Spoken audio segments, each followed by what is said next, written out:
বিসমিল্লাহির রহমানির রহিম। Hello everyone, আসসালামু আলাইকুম। আমার প্রিয় ভাই ও বোনেরা, আশা করছি আপনারা যে যেখানে আছেন, যে অবস্থানে আছেন, আপনার পরিবার পরিজন নিয়ে অনেক অনেক ভালো আছেন। আলহামদুলিল্লাহ, আমিও ভালো আছি সৃষ্টিকর্তার অশেষ রহমতে। তো কালকে আমি কোনো ভিডিও আপলোড করতে পারি নাই, অনেক ব্যস্ততার মধ্যে ছিলাম আমি। তো কয়েকদিন থেকেই অনেক একটু প্রবলেমের মধ্যে দিয়ে যাচ্ছি। তো কালকে আমি গেছিলাম রংপুরে। তো আমার অনেক সমস্যা অনেক দিন থেকে, তো ডাক্তার দেখানোর জন্য রংপুরে গেছিলাম যাওয়ার জন্য। তো অনেক ব্যস্ত ছিলাম সারাদিনে, বাসায় আসতে অনেক রাত হয়ে গেছে, 2টা বাজে রাত। তো কালকে তো ব্যস্ততা ছিলাম, আজকেও সকাল থেকে অনেক ব্যস্ত। তো কোনো শ্যুট করতে পারিনি, কোনো ভিডিও শ্যুট করতে পারি নাই, আর আপলোডও করতে পারি নাই। তো কারো ভিডিও দেখতেও পারি নাই। তো যখন কোনো ভিডিও আপলোড করতে পারি না, তখন কিন্তু অনেক খারাপ লাগে নিজের কাছে, অনেক কষ্ট হয় যে না, আজকে কোনো ভিডিও আপলোড করতে পারলাম না ইউটিউবে, যেহেতু কাজ করছি আমরা। তো এখন কিন্তু সকাল থেকে আমি রান্না বান্না করলাম, খাওয়া দাওয়া করলাম, তারপরে ঘর গোছানো, ঘর মোছানো এবং কি সংসারের অন্যান্য যে কাজকর্মগুলো ছিল সেই কাজকর্মগুলো করেছি। তো জানেন, দূরের জার্নিতে গেলে কিন্তু আমার একদমই ভালো লাগে না। তো কালকে যেহেতু দূরে জার্নিতে গেছি, তো অনেক খারাপ লাগতেছে। এখনও মনে হচ্ছে যে মাথা ঘুরছে, এখনও মনে হচ্ছে যে গাড়িতেই আছি। তো আমাকে কিন্তু এখনও খুব একটা ফ্রেশ লাগে না। কিন্তু আজকে সকালবেলা অনেক দেরিতেই ঘুম থেকে উঠছিলাম, তাই একটু কাজগুলো করতেও কিন্তু অনেক দেরি হয়ে গেছে। তো ভাবছিলাম যে সকাল থেকে ভিডিও শ্যুট করে কিন্তু একটা আপলোড করব। তো আপলোড করতে পারি নাই। এখন দুপুর সময় এখন ফ্রি হয়েছি, ফ্রি হওয়ার পরে আমি কিন্তু ভাবতেছি কোনো ভিডিও তো শ্যুট করা নাই, কি ভিডিও দিব। তো বসে পড়লাম আম নিয়ে। কালকে আমরা রংপুর থেকে হাড়িভাঙ্গা আম নিয়ে আসছিলাম অনেকগুলো।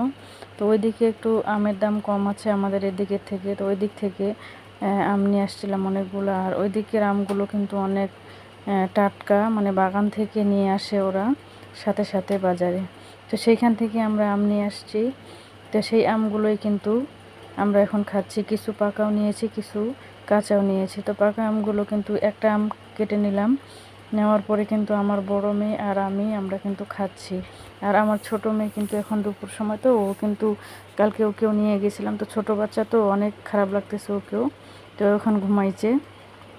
আর আর আমার বড় মেয়ে তো আমরা আম খেতে বসছি, আমার হাজব্যান্ডও দোকানে আছে। তো বসে পড়ছি। আসলে হাড়িভাঙ্গা আমগুলো খেতে কিন্তু অনেক ভালো লাগে আমার কাছে। তো আম খেতে ভালো লাগে, কাঁঠালের থেকেও কিন্তু আমটা বেশি ভালো লাগে খেতে। যদি আমটা ভালো হয়, খেতে সুস্বাদু হয়, মিষ্টি হয়, সেই আমটা কিন্তু খেতে অনেক ভালো লাগে। তো কাঁঠালও ভালো লাগে, যে এই কাঁঠালটা খেতে ভালো, কিন্তু সবাই কিন্তু কাঁঠাল খুব একটা খেতে পারে না। আম কিন্তু সবাই খেতে পারে, তাই না? তো আসলে আমটা খেয়ে অনেক ভালোই লাগলো আমার কাছে। তো আমের সিজনে আম খাওয়া সবার কাছেই অনেক ভালো লাগে। তো আমার মেয়ে আর আমি কিন্তু গল্প করতেছি যে কালকে আমরা যেখানে গেছিলাম ওখানে অনেক অনেক আম, ভালো ভালো আম পাওয়া যায়, টাটকা আম। আমার মেয়ে বলতেছে, তুমি ভিডিও করে নিয়ে আসতে পারো নাই? আসলে আমি ভিডিও করব কখন? আমরা তো গেছিলাম ডাক্তার দেখানোর জন্য, তো অনেক ব্যস্ততার মধ্যে ছিলাম। সেখানে ভিডিও করার মতো মানে কোনো সিচুয়েশন ছিল না, তাই কিন্তু কোনো কিছু ভিডিও করতে পারি নাই। তো এই জন্য ভিডিও যদি করতে পারতাম তাহলে কিন্তু একটা ভিডিও দিতে পারতাম, কিন্তু পারি নাই। সমস্যার কারণে অনেক ব্যস্ততার মধ্যেই গেছে সারাটা দিন।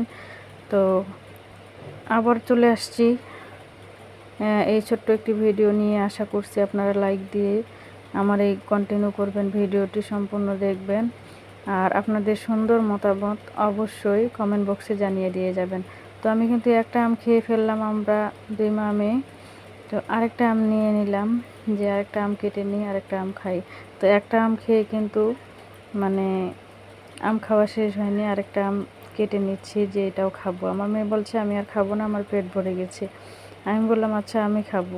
তো এই জন্য আরেকটা আম কাটতেছি। যে সকল ভাই ও বোনেরা আমার এই ভিডিওটি দেখছেন, আপনাদেরকে অসংখ্য ধন্যবাদ জানাই।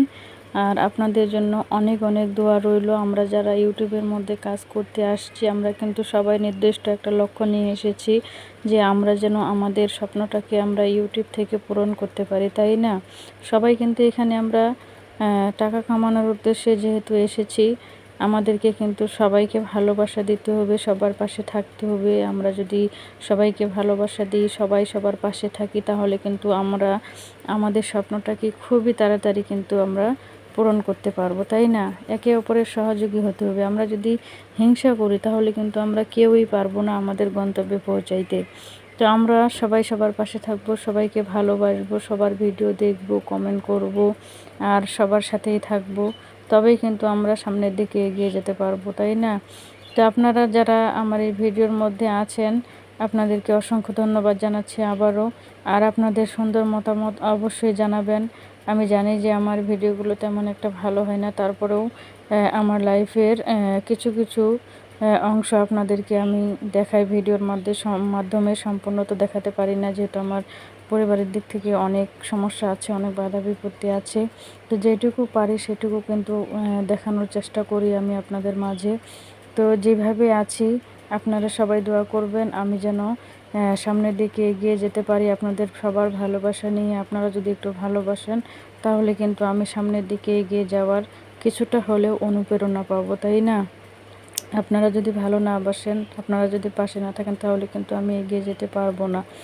আর আমিও চেষ্টা করি সবার পাশে থাকার জন্য, সবাইকে ভালোবাসা দেওয়ার জন্য। আমরা একে অপরের সাথে সহযোগী বন্ধু হয়ে সব সময় থাকতে চাই, তাই না? আর যতটুকু সম্ভব আমরা সবাই সবার পাশে থাকবো, সবাই সবাইকে ভালোবাসবো।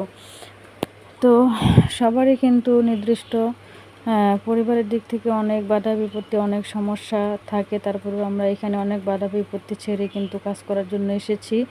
আর প্রতিটা মানুষের জীবনে কিছু না কিছু ঘটনা থাকে, কিছু না কিছু কষ্ট লুকায়িত থাকে। সেই কষ্টগুলো কিন্তু বাইরে থেকে কখনো অনুভব করে না। আসলে আমরা যদি কখনো সাফল্য নিয়ে আসতে পারি, তবেই কিন্তু সেই কথাগুলো আমরা শেয়ার করতে পারবো। সবাই ভালো থাকবেন। আল্লাহ হাফেজ।